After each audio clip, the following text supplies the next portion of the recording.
Muito obrigado, Lucas, pela apresentação.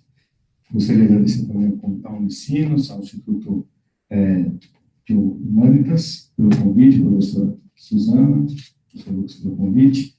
Satisfação muito grande estar aqui com vocês para discutir esse tema, que realmente é um tema que me entusiasma muito, eu gosto muito.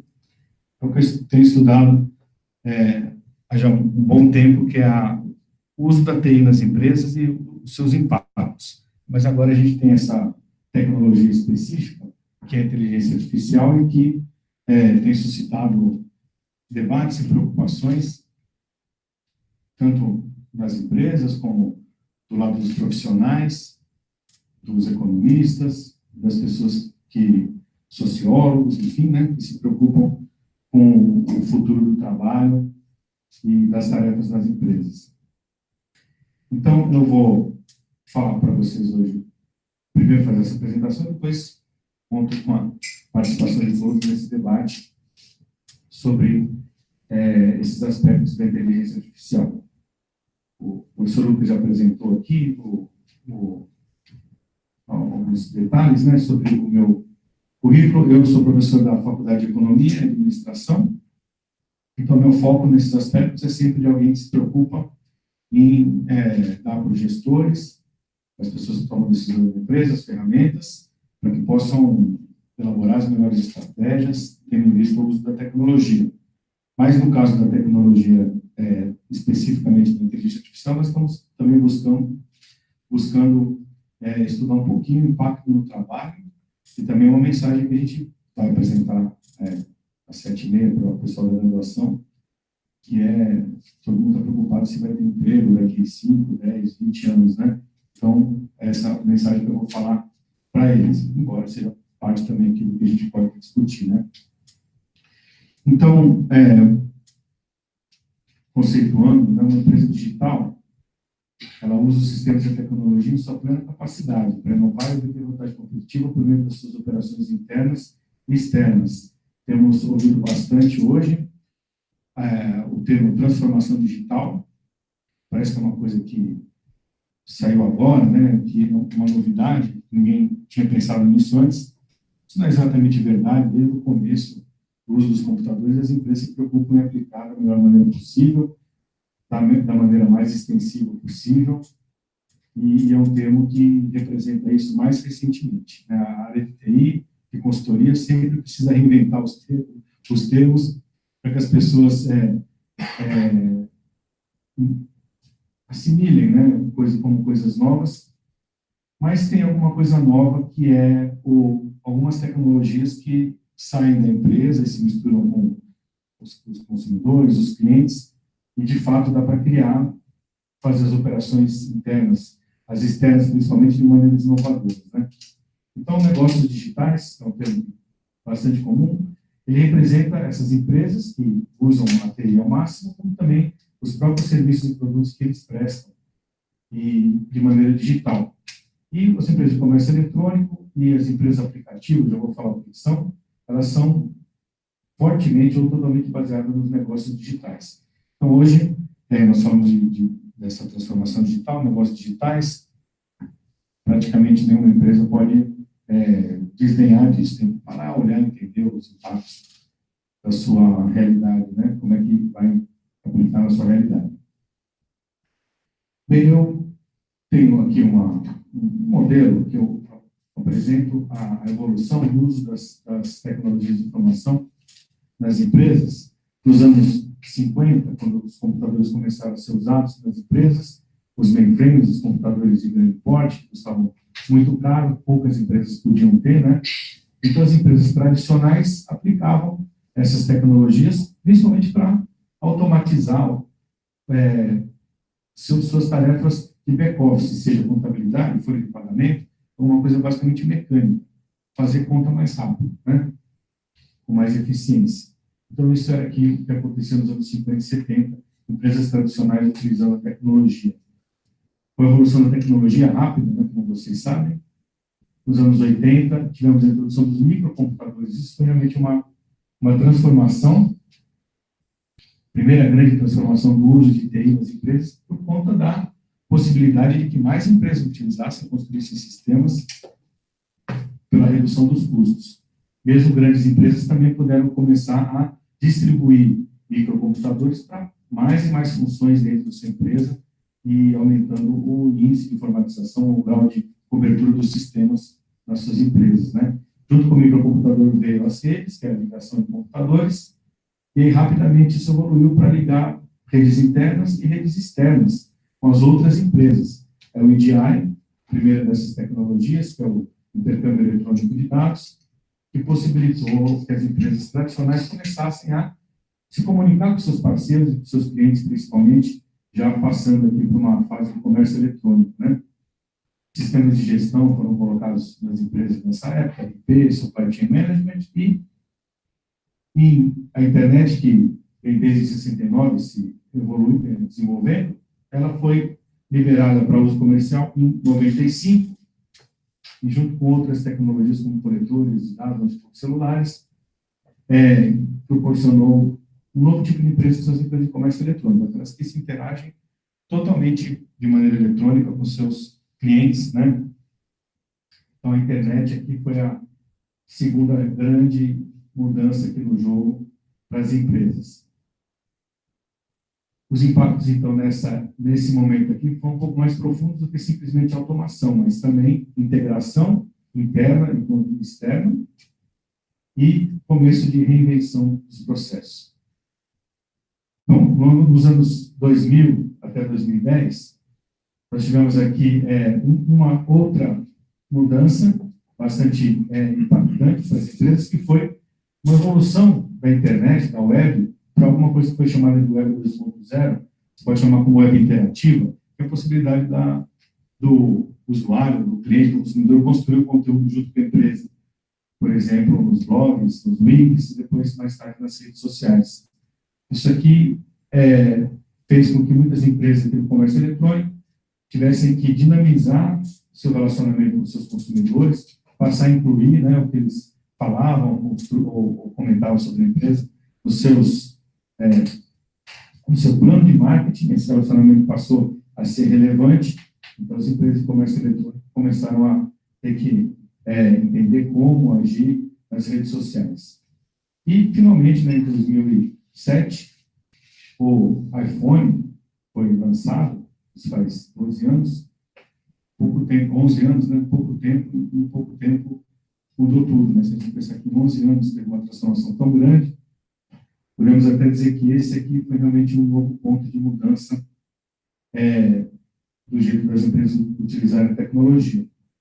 E o que eu chamo aqui de empresas aplicativos são essas empresas digitais, esses negócios digitais que usam a tecnologia em seu máximo uso possível para se aproximar cada vez mais dos seus consumidores e clientes de uma maneira que eles nem percebam que estão interagindo com a empresa. Então, esse termo aqui, muitos chamam de empresas digitais, eu gosto de chamar de empresa aplicativo, porque essa é a ideia do aplicativo, né? Uma gratificação instantânea que está ali na sua mão, a empresa tem que saber lidar com isso, o consumidor espera, né, que essas empresas passem a ser empresas aplicativo. A própria universidade, né, tem que ter um aplicativo, que o aluno consegue uma resposta imediata onde ele quer. Então, uma instituição tradicionalíssima, né, como é a Unicinos ou qualquer outra universidade, tem que acompanhar um pouco a tecnologia por conta do seu público, que acaba demandando isso, né. Então, nessa década e para frente, temos aqui, então, a tecnologia dos aplicativos, computação em nuvem, Big Data, Internet das Coisas, que são outros temas que serão tratados aqui, pelo que eu entendi, né? Internet das Coisas, a manufatura 4.0, impressão 3D, a inteligência artificial, que é o nosso tema aqui, robôs, blockchain, carros autônomos, e assim por diante. Então, temos aqui um grande conjunto de tecnologias que, de novo, está fazendo com que as empresas tenham que mudar o seu jeito de trabalhar, porque querem, às vezes, mesmo a revelia, né? E esse modelo que mostra que empresas nacionais podem explorar o comércio eletrônico, podem explorar os aplicativos, e tem aquelas nativas de comércio eletrônico, as nativas de aplicativo, e que aproveitam a tecnologia. Mas o que eu quero destacar aqui, enfim, a proposta aqui é falar sobre os usos inteligência artificial nas empresas. Então, eu comentei aqui o uso de um grande conjunto de tecnologias que não são inteligência artificial, porque inteligência artificial, como chegando agora, né? Isso não é exatamente verdade, mas agora é que ela tem um potencial muito grande de transformação por conta da evolução da tecnologia, computadores mais rápidos, algoritmos mais eficientes e também uma grande disponibilidade de dados por conta do Big Data, né? E vamos tentar relacionar isso com para que as empresas usam a tecnologia. Usam para buscar impactos dentro da empresa, nos seus processos, e fora, na relação com seus parceiros, consumidores, clientes. E nesses aspectos aqui, para automatizar, basicamente, que era o foco dos anos 50 e 70, usar a informação para tomada de decisão, já começou lá também, né? Integrar, que foi aqui um grande mote dos anos 80 a 90, mas continua sendo importante, e principalmente para reinventar, tanto processos internos quanto a sua relação com os clientes. Então, esses aqui são os impactos que as empresas buscam quando implementam tecnologias de todos esses tipos aqui nos seus processos, nas suas atividades, nos seus produtos. Então, aqui, bem rapidamente, né, nos anos 50 e 70, tínhamos esses grandes computadores, os mainframes, o foco basicamente era a automação. Podemos pensar aqui, nessa época que investiu bastante nessas tecnologias, foram os bancos que tinham muita informação para processar, certo? E isso aqui é uma tecnologia vital para eles, né? Governos também investiram bastante, o governo brasileiro investiu muito em tecnologia, em construir, a gente chama hoje de data centers, né? Mas eram CPD, Centros de Processamento de Dados, para poder processar os dados da Receita Federal, enfim, do imposto de renda, por conta de um país que tem a nossa dimensão, né? Nos anos 90, então, com a introdução dos microcomputadores, os sistemas começaram a ficar mais flexíveis e começaram a ser utilizados na empresa como um todo, não só na contabilidade, na parte de produção, vendas, por exemplo, suprimentos, compras, partes do processo, já partes vitais do dia a dia da empresa. E um exemplo aqui de empresa é a empresa Dell.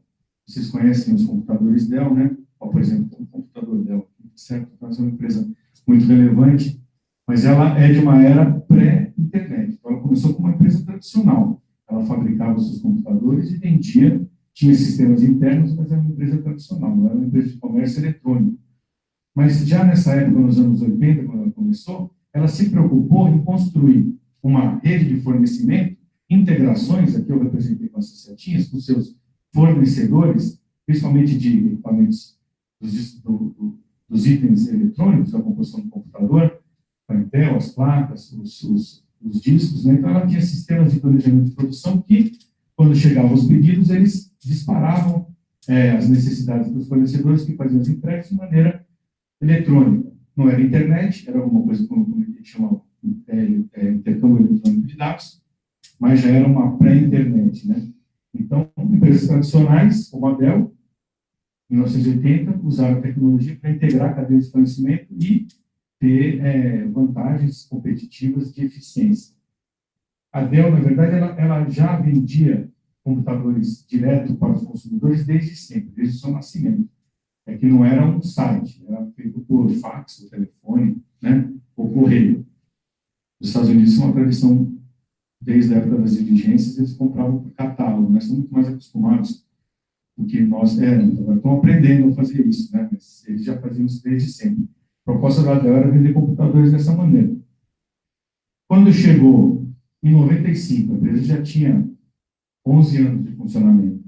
O comércio eletrônico, a internet foi aberta para o público, caiu como uma luva naquilo que ela já fazia, que era vender por encomenda. Então, ela realmente teve um investimento grande de interessados, construiu fábricas e logo ela se transformou na maior vendedora de computadores desktop do mundo, desbancando algumas tradicionais, como a Compaq, por exemplo. Não sei se vocês já ouviram falar da Compaq, mas é uma empresa que quebrou, né? Foi comprada pela HP, se não me engano.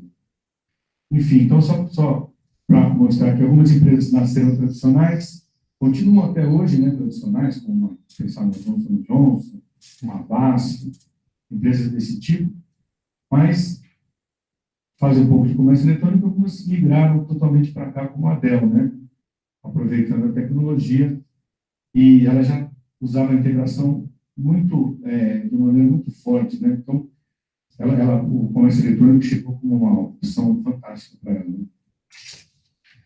Eu estou falando um pouquinho de tecnologia em geral para entender os impactos. Depois a gente discute o que é a inteligência artificial, o que ela é diferente disso que eu estou falando agora, e os possíveis impactos das empresas, né? Tem uma empresa que já nasceu comércio eletrônico, que todo mundo conhece, ou já ouviu falar, que é a Amazon, que nasceu como uma livraria mesmo, e esse nome aqui, o Jeff Bezos não escolheu à toa. Por que ele escolheu esse nome Amazon, né? Porque ele falou assim, o Amazonas é o maior rio do mundo, eu quero ser a maior livraria do mundo. Então, ele já nasceu pensando grande, né? Vou começar vendendo uns livrinhos aqui, mas vou fazer esse negócio ser a maior livraria do mundo. Por isso que chama Amazon. E ele conseguiu, né? Então, esse aqui é um snapshot de um site bem antigo da Amazon, se não me engano, deve ser de 96 ou 97. Ele já tinha começado a vender alguma coisa além dos livros, né? Mas a ideia dele era de aproveitar o potencial da internet do comércio eletrônico para se transformar num varejista que vendesse qualquer coisa para qualquer um, a qualquer momento, né? Essa é a ideia do comércio eletrônico do Jeff Bezos. Então, a Amazon, essa aqui é uma foto de um armazém da Amazon, isso aqui é recente, né? Então olha só que sofisticação de logística eles têm hoje. Isso só é possível por meio da integração e do sistema de informação que eles possuem para fazer todo esse empacotamento aqui dos pedidos. E o que tem de transformação na Amazon com o comércio eletrônico? Essa ideia de ser a loja no mundo que vai vender qualquer coisa é uma reinvenção do varejo, né? Ele começou a fazer isso, a sementinha lá em 95, vendendo livros, mas buscando fazer essa reinvenção, né? Vocês lembram que a terceira fase seria as empresas de aplicativo? E a Amazon é uma empresa interessante, porque o Jeff Bezos, como eu comentei, ele colocou esse nome modesto, né? Já com esses planos ambiciosos de ser uma das pessoas que vai mandar no mundo. Sabe que tem 4 empresas, né, que querem mandar no mundo. É a Amazon, o Facebook, o Google e a Apple, Disney também, né? Então, essas empresas estão olhando tudo que você faz, querem mandar no mundo, né?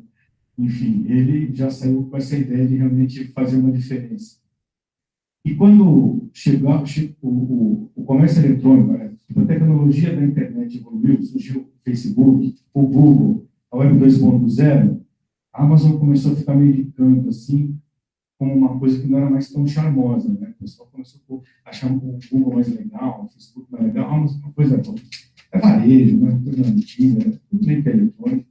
O Jeff Bezos ficou maluco com isso, porque ele não queria ficar para trás. Ele queria que a empresa dele fosse uma empresa de tecnologia, não de varejo, né? E ele começou a trabalhar em várias alternativas para que a Amazon não fosse vista somente como uma companhia de varejo, mas como uma empresa digital, migrando para o aplicativo, né? Então, o primeiro esforço, vocês conhecem, com certeza, eu sei que muitos aqui são usuários de livros eletrônicos, e a Amazon teve um papel importante ao fazer o Kindle. Não lembro exatamente o ano que foi lançado, acho que é 2008, alguma coisa assim, né? O Jeff Bezos teve um trabalho de construir isso aqui bastante grande. Foi o primeiro que realmente teve sucesso. Saindo do comércio eletrônico e virando aplicativo, não tem mais um produto físico. Você tem uma gratificação instantânea no Kindle, onde você pode pedir, já recebe o livro, faz o download do livro, onde você quiser, na hora que você quiser. É a ideia da empresa aplicativo, investir pesado, né, para que isso evoluísse. Então, ainda investindo na tecnologia para transformar e reinventar seus negócios. Só para vocês terem uma ideia, quando ele estava construindo o Kindle e pensando nos livros eletrônicos, ele criou uma divisão separada da empresa dele para fazer o Kindle, porque ele sabia que o Kindle estava competindo o que ele já fazia, que era vender livros. Então, ele tem essa preocupação, teve, né, essa preocupação de criar uma divisão que competia com a outra para poder se reinventar, né? Esse Amazon Dash não tem aqui no Brasil, não sei se vocês já viram isso, mas é um aparelhinho, é um scanner de código de barras, né? Como tem aqueles no supermercado, que ela chega e aponta, assim, às vezes, né, no código de barras, então você pode ter na sua casa, aí acabou o sabão em pó, você vai lá e clique no código de barras do sabão em pó do seu armário e já fez o pedido para a Amazon, né? E ela entrega na sua casa no dia seguinte, então é uma tentativa da Amazon de transformar a sua casa no supermercado, né? Mas é aplicativo, é uma coisa que você não percebe. Você é transparente para você, né? Gratificação instantânea. E a Amazon tem investido em todas aquelas tecnologias que nós mostramos lá, né? Inclusive robótica, drone para fazer entrega.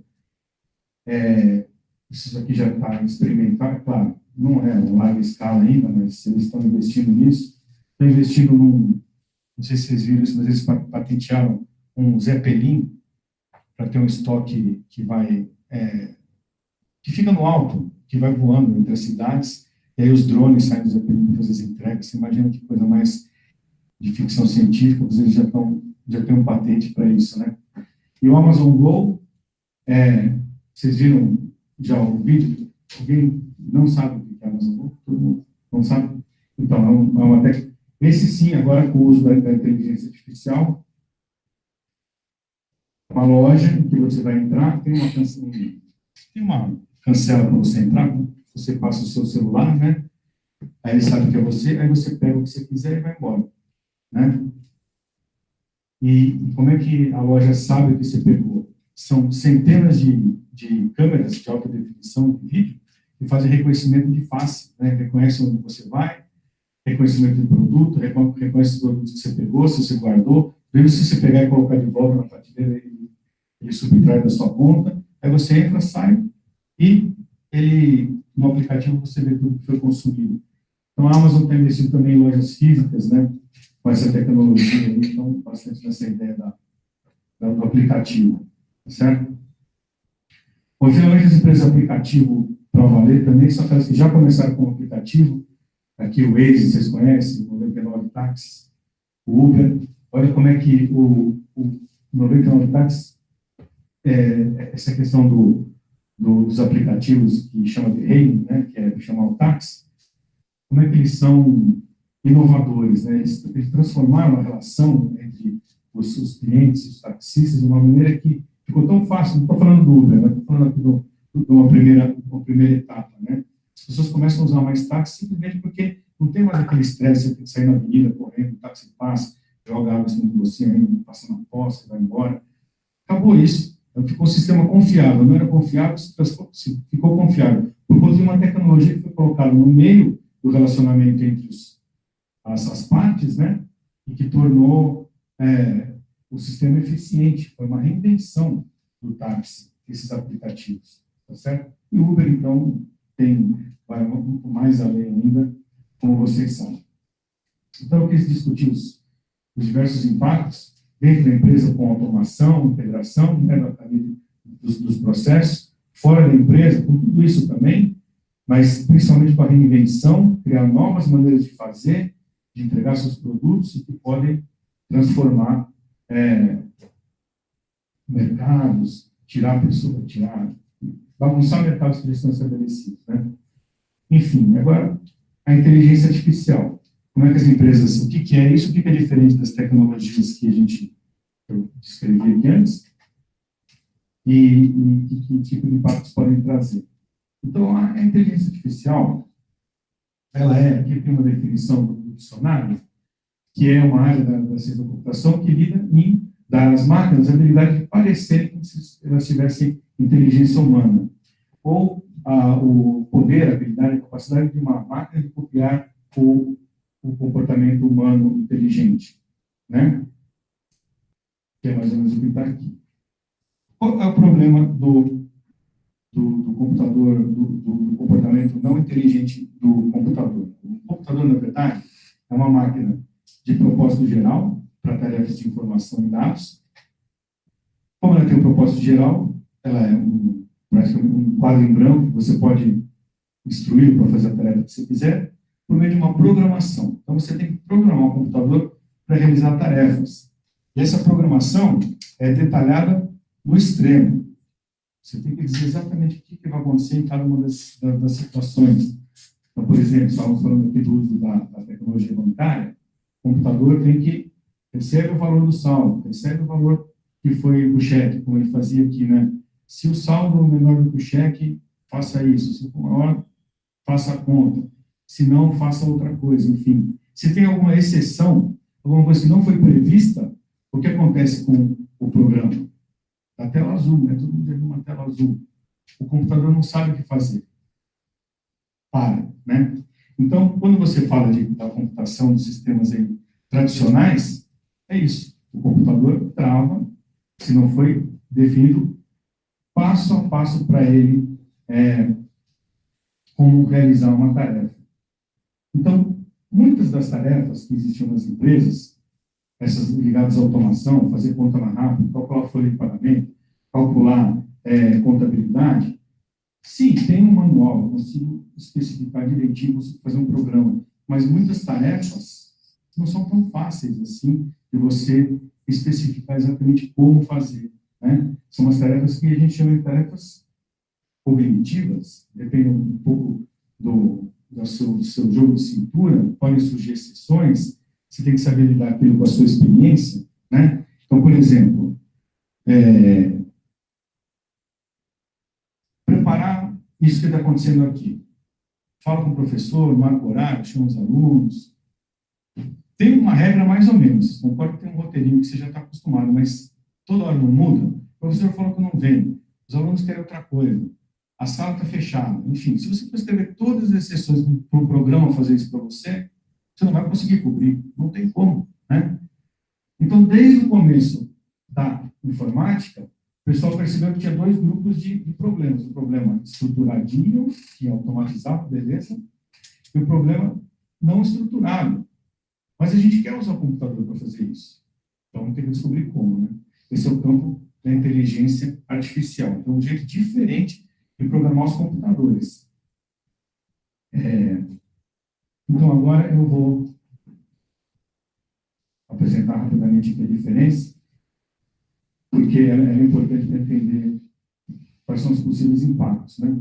Então, esse aqui é um livro-texto dos anos 90, que é um quadro que eu sempre usei para comparar o ser humano com o computador. O que ele é bom, o que nós somos bons. Então, desde muito tempo, existe essa preocupação. Quais as habilidades de um, quais do outro. O que esse tem que fazer e o que esse tem que fazer. Então, se a gente pensa assim, que eu quero trabalhar num banco fazendo conta, somando como ele fazia. Você fazia isso, né? Ele fazia um saldo na mão, pegava lá, recebia o cheque, fazia uma conta. Se eu quero fazer isso hoje, não adianta, porque não tem esse emprego mais. O computador faz muito mais rápido, não faz para 3 clientes, faz para 30 milhões de clientes, né? Então, a automação tem escala. Então, a gente tem que ficar aqui, ó. O que nós somos, seres humanos, o computador, como eu disse, ele é uma máquina estúpida, ele só segue o roteiro, e é muito rápido. Faz conta maravilhoso, né? Aquela pessoa que fala, quanto é 535.392 multiplicado por 1.394? E a pessoa responde na hora, você todo mundo fica impressionado. Não é inteligente. Na verdade, ele é uma calculadora humana, certo? Ele faz uma coisa que o computador faz bem feito. O que tem as habilidades humanas? Então, o julgamento é essa questão de você olhar um contexto e entender os elementos que o compõem, certo? E poder entender, julgar uma situação, entender o que é importante, o que não é, como agir. Reconhecimento de padrões. Isso aqui que é uma questão interessante, né? Como eu estava comentando, organizar um evento como esse, né? A gente não tem uma receita de bolo que dá para o computador organizar. Mas existem alguns padrões, né? A gente sabe mais ou menos o que os alunos querem, dependendo do tipo de professor, a gente sabe mais ou menos como ele vai se complementar. É toda a experiência que o professor Lucas tem aqui nessa organização, ele vai obtendo isso com muita experiência. Professor Lucas, como é que... Desculpa estar usando você de exemplo. Professor Lucas, como é que você faz isso que você faz? Ah, eu não sei. Você não consegue explicar o como, né? Mas é porque você tem na sua cabeça padrões de comportamento. Quando tem alguma coisa errada, você consegue descobrir e tomar uma atitude. Outra habilidade humana é a criatividade e descoberta. O computador não é nada criativo. E, finalmente, isso aqui não estava no livro, tá? Foi eu que coloquei, porque é importante. É empatia, a capacidade de saber o que eu estou pensando. Se colocar no sapato do outro, não é isso? E é fundamental a empatia para muitas coisas que a gente faz. Liderança, criar uma estratégia e implementar na sua empresa, né? Enfim. Então, o computador ele é rápido, o ser humano é flexível. E, como eu disse, queríamos melhorar, colocar mais coisas, perdão, o computador para automatizar coisas em que o ser humano fazia essa questão da inteligência artificial, né? Mas tínhamos aqui dois lados opostos. A primeira, vamos dizer, grande marco dessa tentativa foi o Deep Blue 97, que é um computador de IBM, em que conseguiu derrotar um campeão mundial de xadrez, em 1997, Kasparov. Até essa época, todo mundo duvidava que fosse possível um computador derrotar um campeão de xadrez, né? A IBM propôs o desafio, e teve, foram vários jogos, Kasparov ganhou um, empatou o outro, e o Deep Blue acabou ganhando outros, né? Mas o jeito que foi feito aqui para essa vitória foi mais ou menos na linha da programação tradicional, que eu comentei com vocês. Tinha um programa de computador que analisa os movimentos, ensinaram lá, se o cavalo vai para casa tal, então, enfim, você consegue fazer a regra do xadrez, você consegue, certo? Mas como é que o computador faz? Como é que o computador joga xadrez?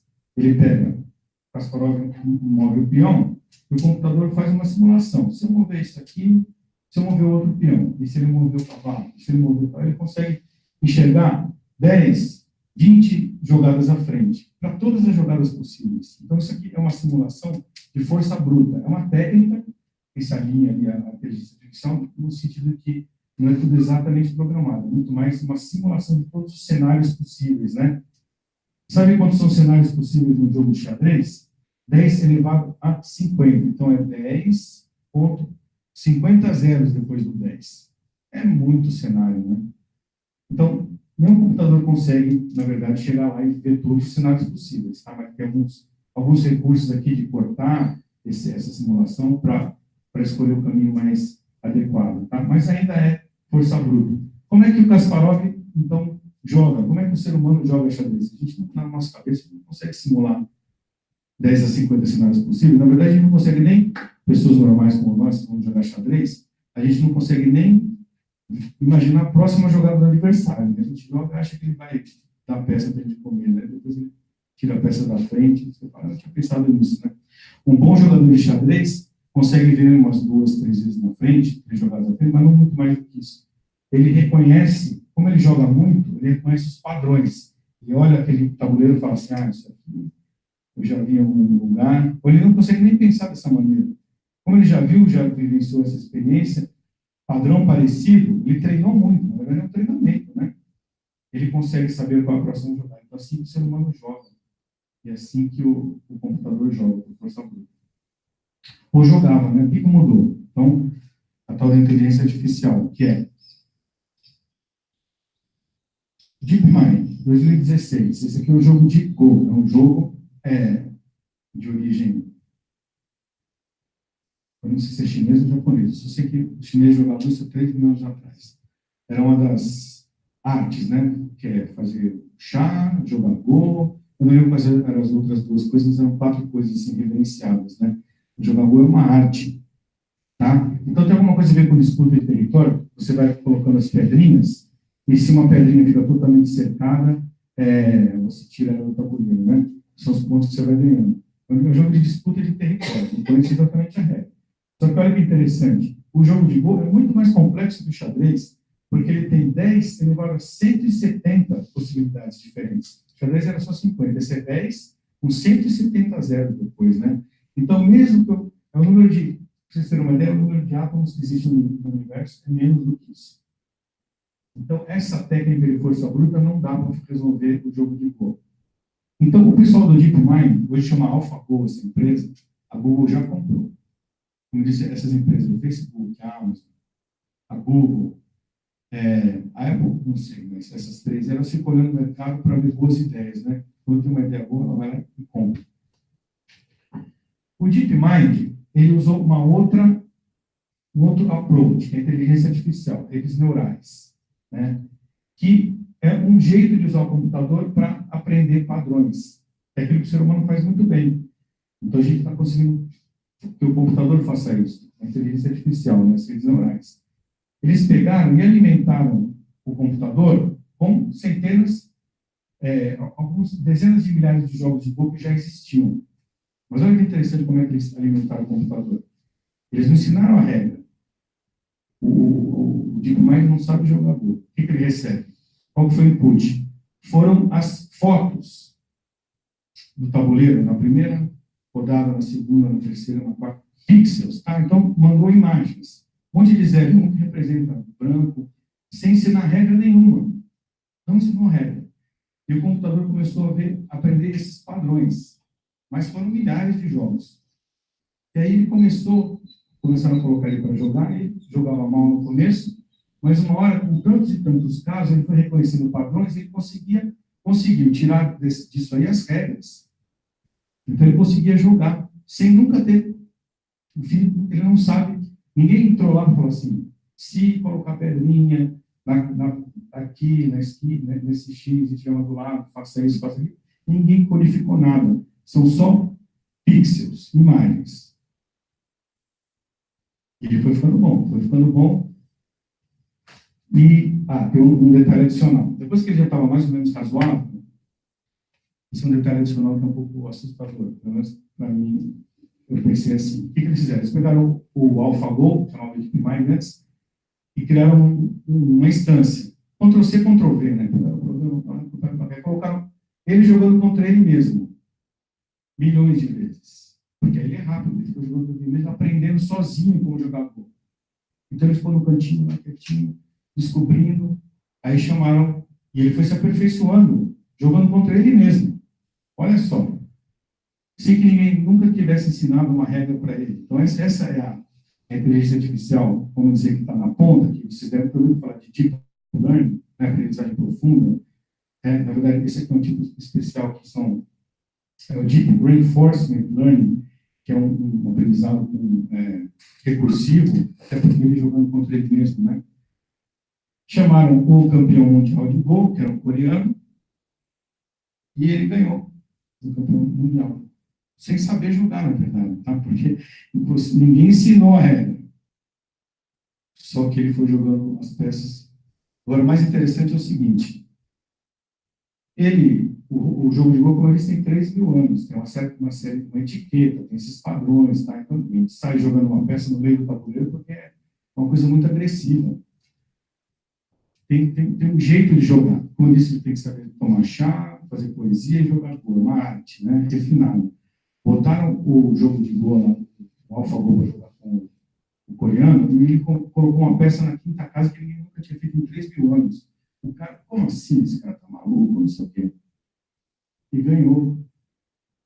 E ele percebeu um jeito diferente de jogar que ninguém estava pensando. Então, assim, assusta um pouco porque eu falei as habilidades humanas, né?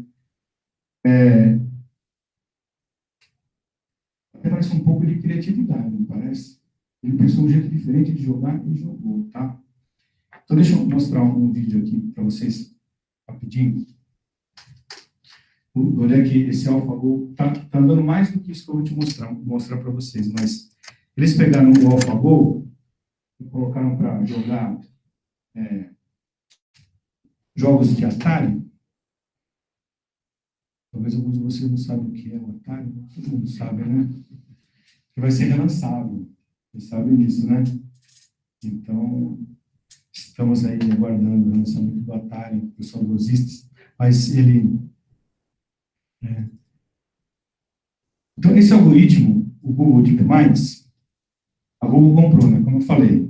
e eu não lembro o preço, mas o Demis Hassabis não está triste com o negócio, não. Então, olha, ele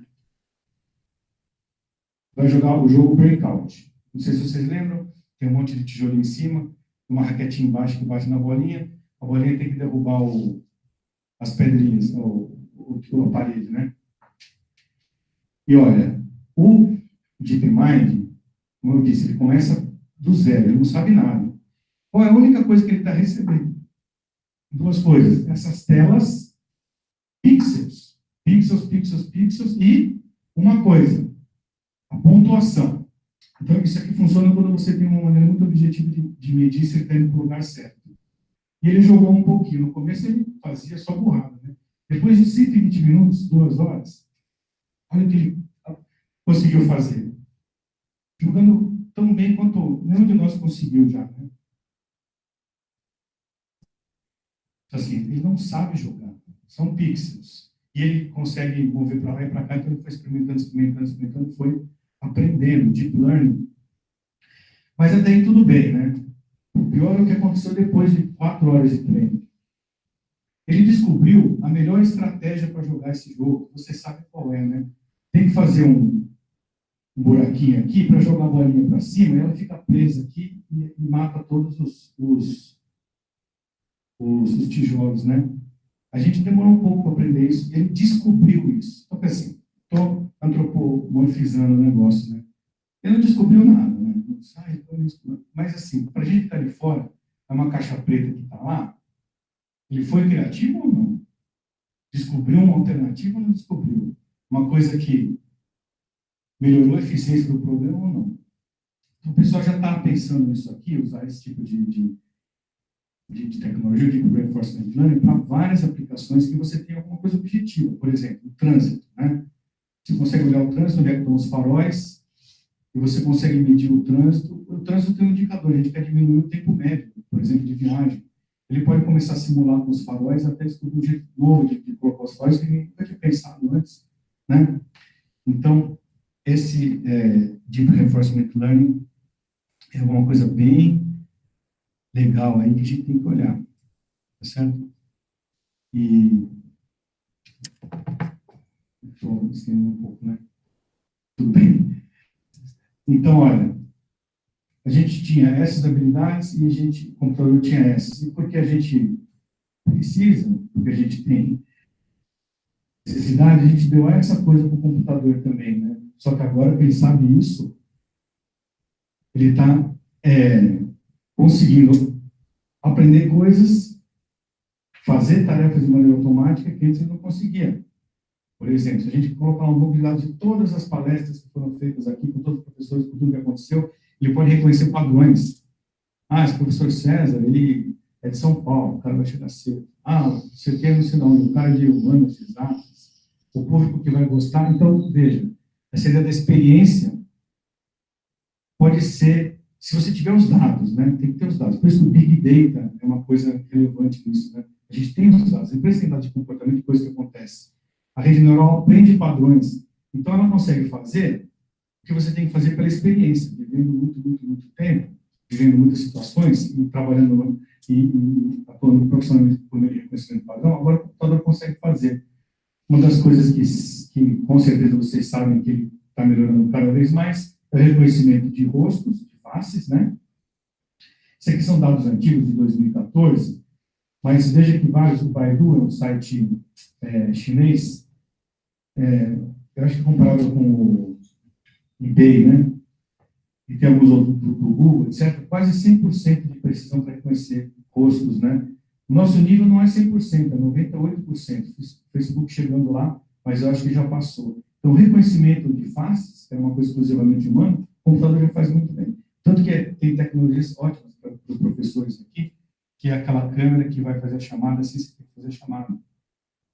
Tudo bem que vai ter um aluno que vai levar uma foto, né? Vai botar foto do colega do lado assim, né?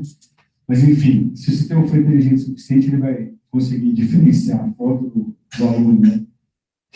E até trouxe aqui uma coisa interessante, esse cara descobriu que se pintar determinadas formas geométricas no rosto, isso engana o sistema de reconhecimento de face, né? Então, ele com essa preocupação. Você deve ter visto que na China, por exemplo, você está implantando alguma coisa que fica olhando na rua, ninguém passa. Não sei se vocês viram isso, as pessoas passam, parece um quadradinho com o nome dele, né? Então, a polícia fica olhando quem está indo e vindo, e aí, mas já tem uma saída para quem está cara desse jeito. Mas, enfim, para ver se vão deixar, né? Então, o que mudou, né? Essa aprendizagem, como tem o Big Data, isso realmente muda, porque a inteligência artificial tem possibilidade de aprender cada vez mais situações. Então, ele ganha escala e faz coisas que a gente não pode fazer nessa escala. Por exemplo, o sistema de recomendação da Amazon, da Netflix, eles vão reconhecendo esses padrões e vão oferecendo os produtos que a gente acaba aceitando, comprando, etc. Isso é fundamental na Amazon, por exemplo, ou os sistemas que recomendam caminhos. E o Deep Reinforcement Learning que eu comentei para vocês é uma flexibilidade e capacidade de aprender do zero. Então, ele aprende do zero, ele só está vendo pixels. E cada vez mais domínios ele está sendo aplicado, né? Então, essa é a grande revolução. Dois exemplos aqui, bem rapidinho, para a gente poder discutir aqui de inteligência artificial. O Google Tradutor, algum tempo a gente colocava os textos aí e dava risada, né? Na verdade, isso é coisa errada, né? Mas o negócio está ficando tão bom. Os professores aqui já fizeram isso. Tem que fazer um abstract em inglês, né? Quando você faz para o português, coloca lá, ele traduz. Claro que tem uma coisinha que não é 100%, a gente arruma uma eficiência, quer dizer, um ganho de produtividade fantástico, né? Ele está melhorando. Mas olha que interessante, ele funciona com padrões estatísticos. Ele vai lendo textos que já existem na internet, que são traduzidos. Eu escrevi aqui minha cara, ele colocou my face. Quando eu coloquei minha cara amiga, ele colocou lá my dear friend.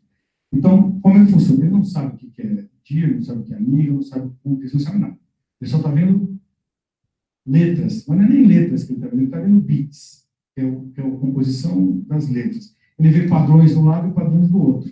Esse negócio de reconhecimento de padrões. Quando tem esse padrão aqui, perto dessa outra palavra, na maioria das vezes que ele encontrou, o padrão do lado do inglês é esse aqui. Então, ele coloca mais provável, por meio de uma aprendizagem probabilística, né? Eu escrevi aqui, aí, cara, tudo bem? Ele escreveu lá. Eu percebi que o cara já mudou de sentido de novo, né? Hey, tudo, WhatsApp.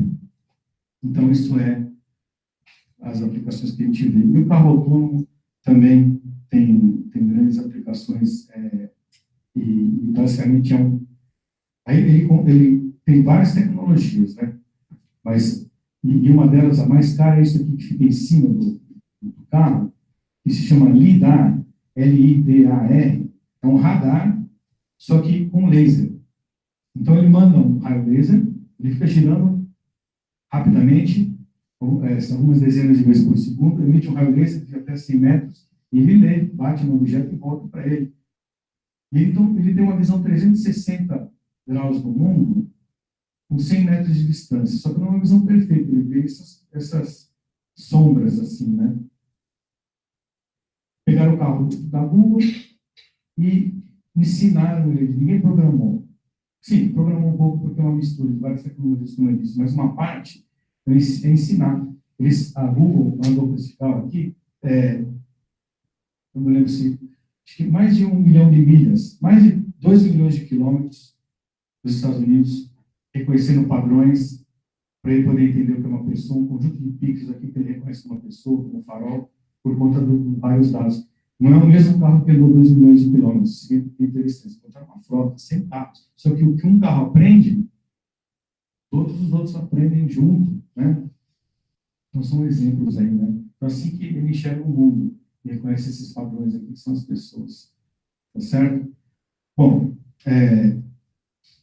mais um minutinho para falar das aplicações na empresa, né? Então, o Watson, vocês devem ter ouvido falar do Watson, que é esse computador, esse software da IBM, né? Que foi construído como computador para jogar esse jogo aqui, né?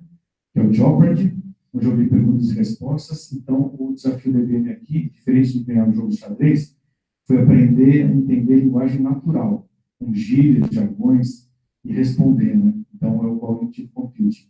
Quais as aplicações que estão sendo usadas por esse software. Atendimento a clientes em call center, responder perguntas de clientes, entender o que o cliente perguntou e dar a resposta, né?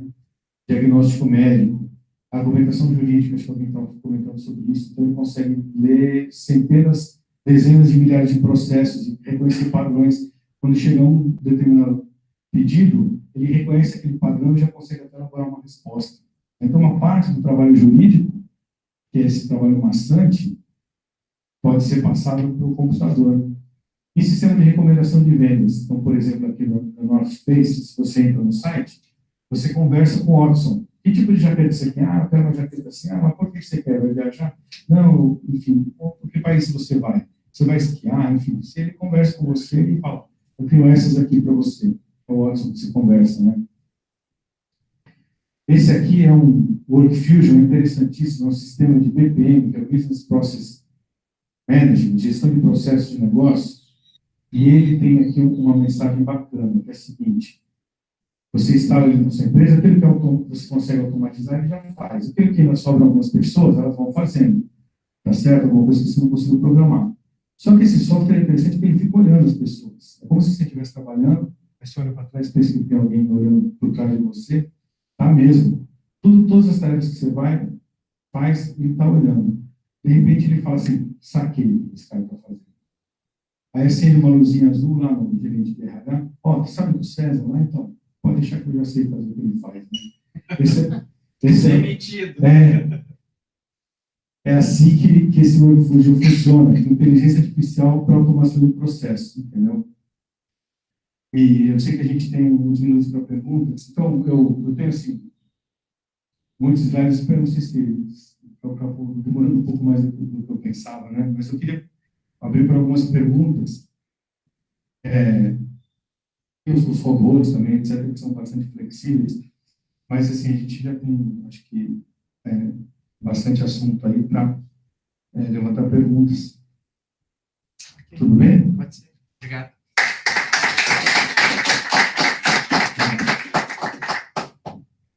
Então, pessoal, temos uns 15 minutos para umas questões.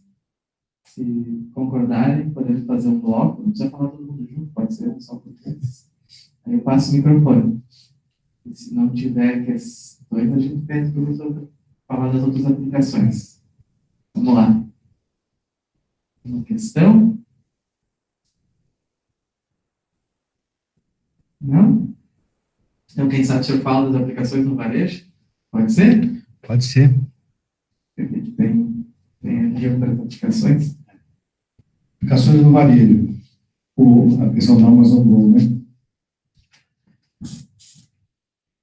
O varejo, algum tempo atrás, a Walmart, principalmente, começou a investir nessa tecnologia para fazer uma transformação nas suas lojas. Essa tecnologia é a radiofrequência, o RFID.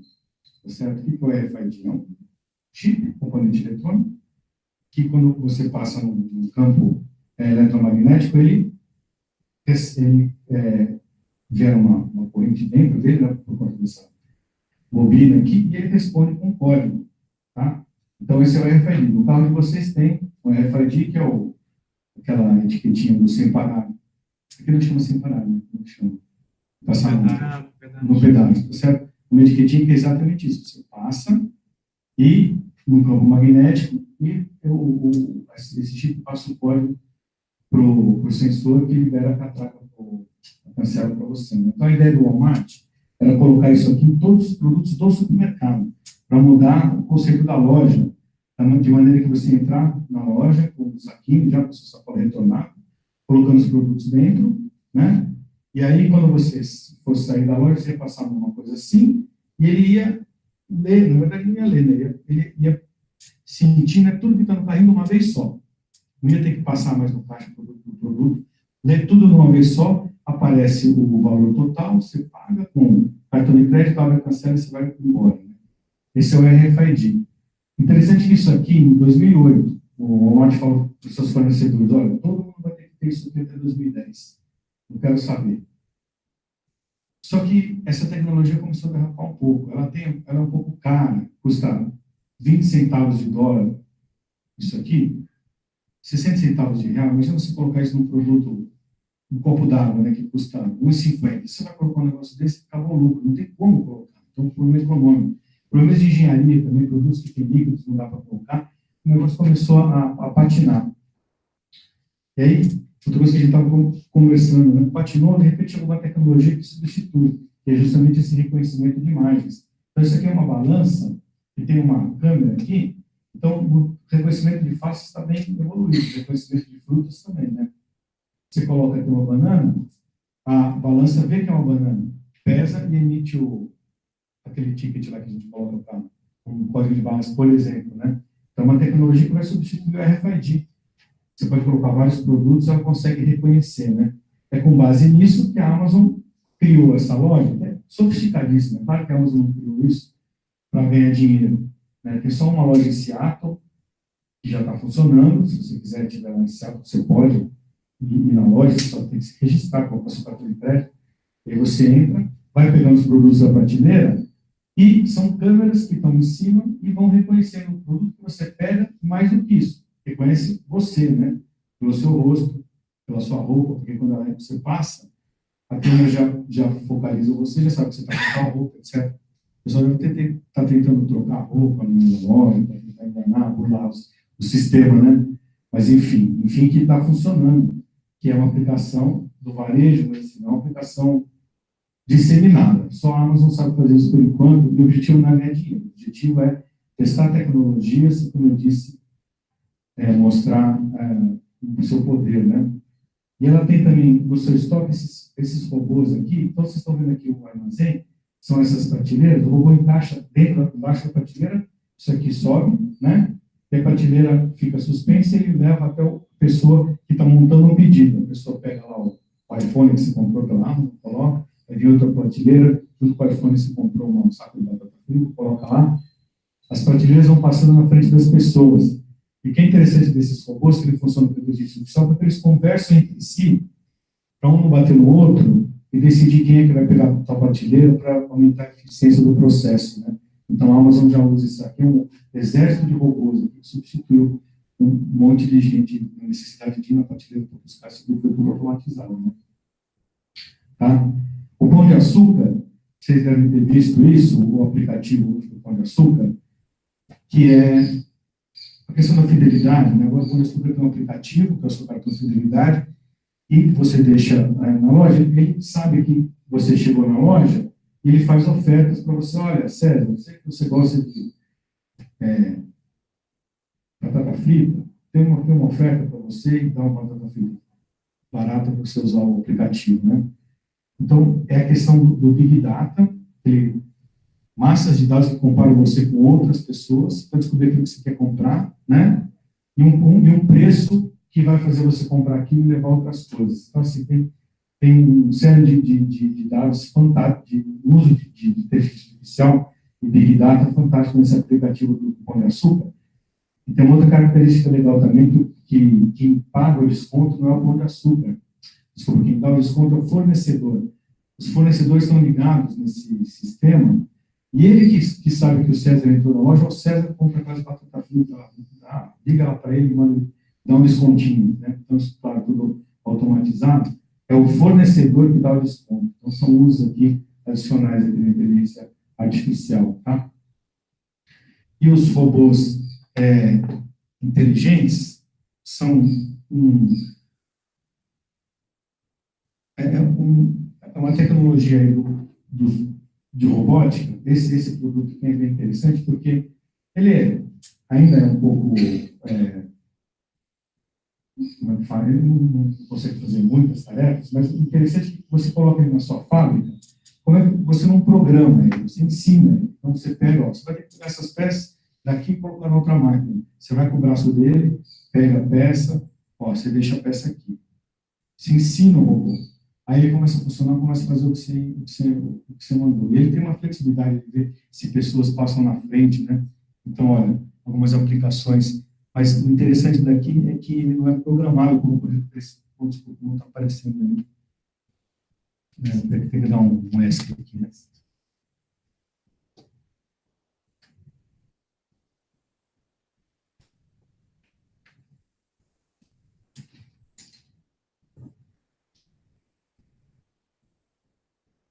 Então, todas essas tarefas que ele faz, de pegar a chapa, etc., ele foi programado, não, ele foi ensinado.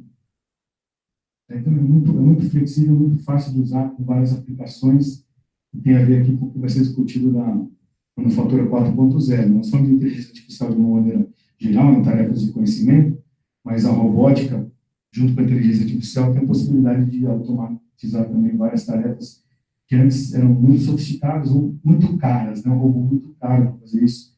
Esse robô não é tão caro assim para esse tipo de tarefas, né?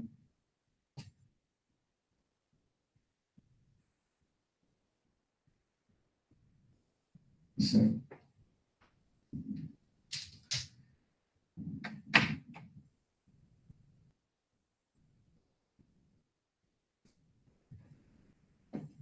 Muito bem.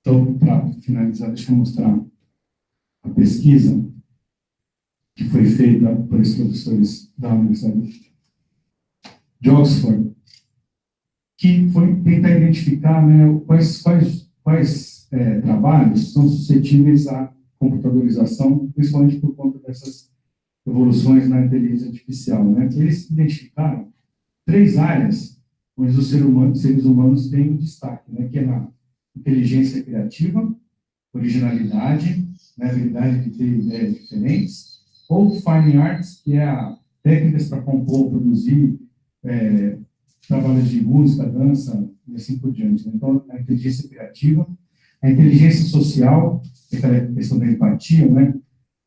Perceber social perceptiveness, perceber as reações dos outros, negociação, persuasão, tomar conta de outros. Então, eles pegaram esses itens e também a manipulação fina, finger dexterity.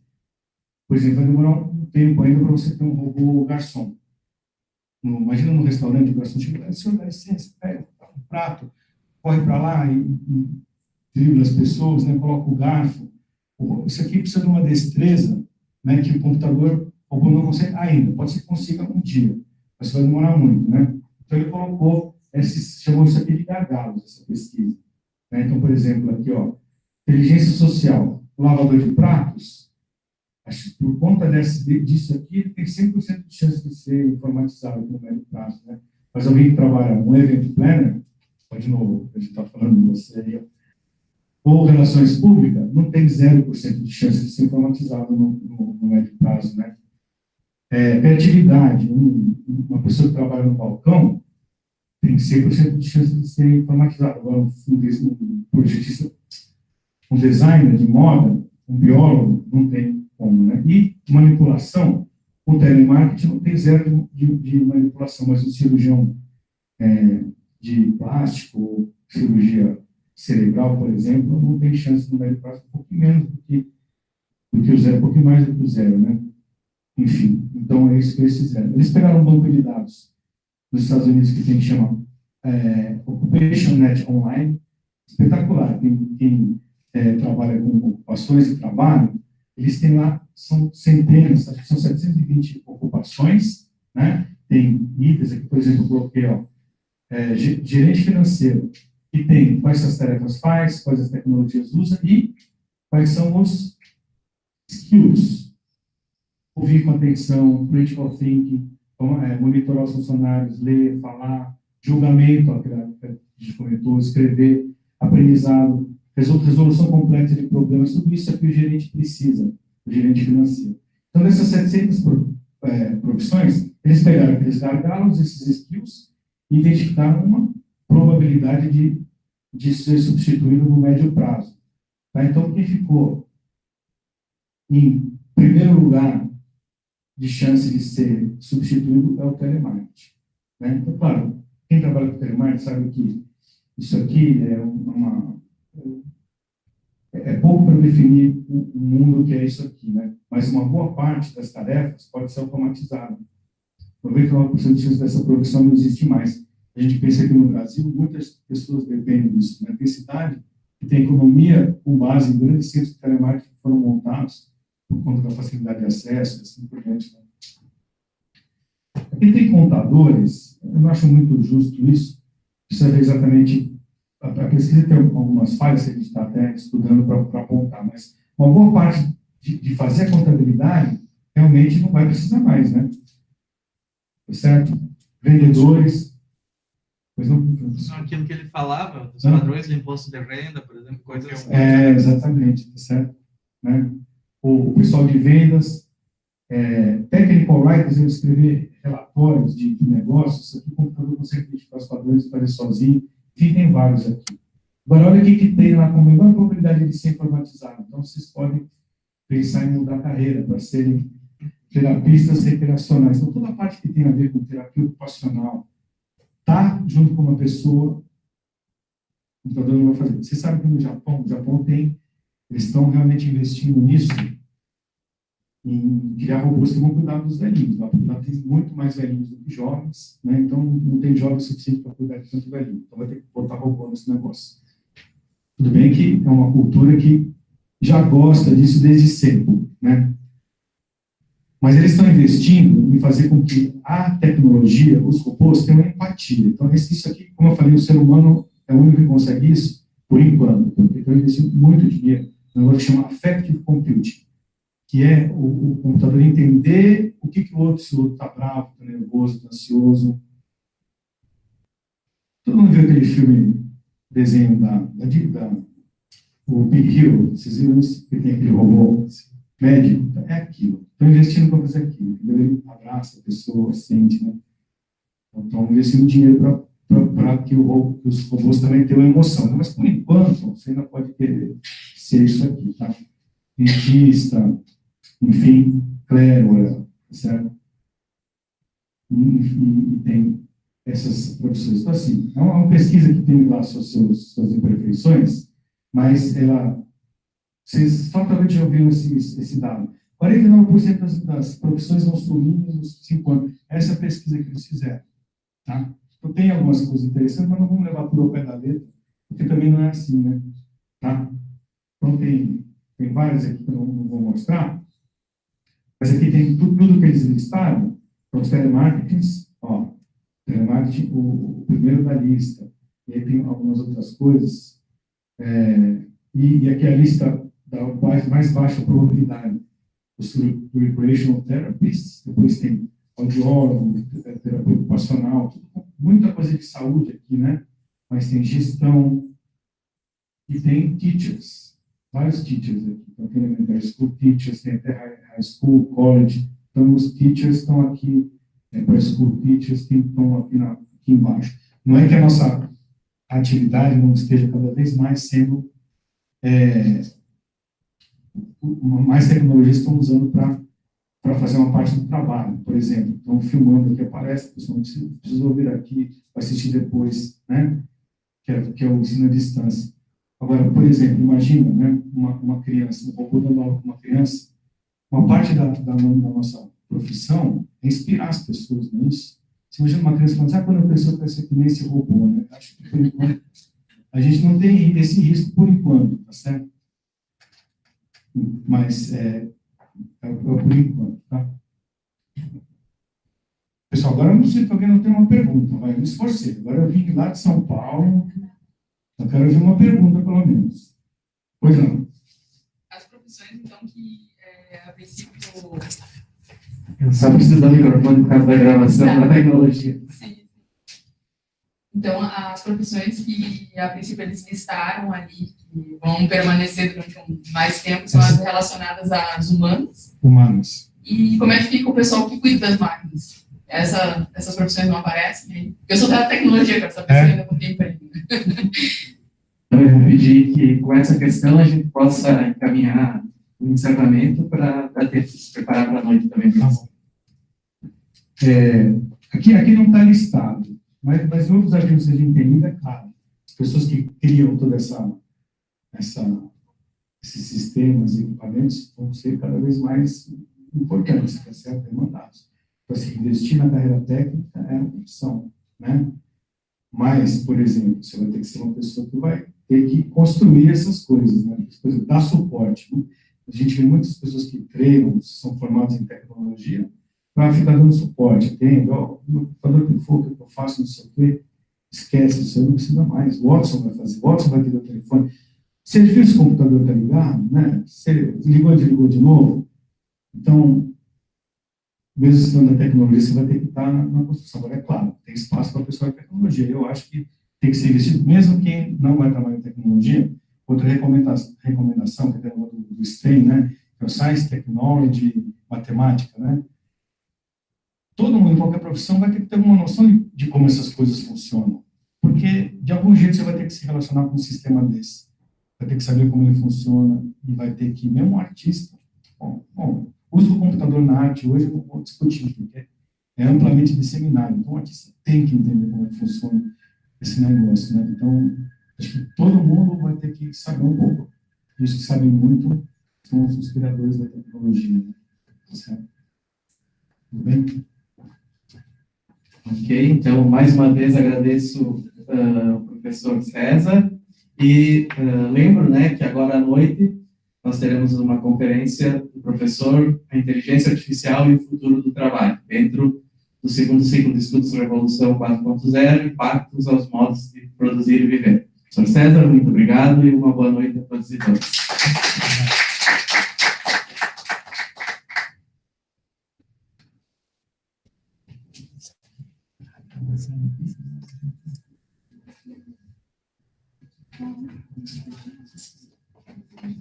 Os melhores.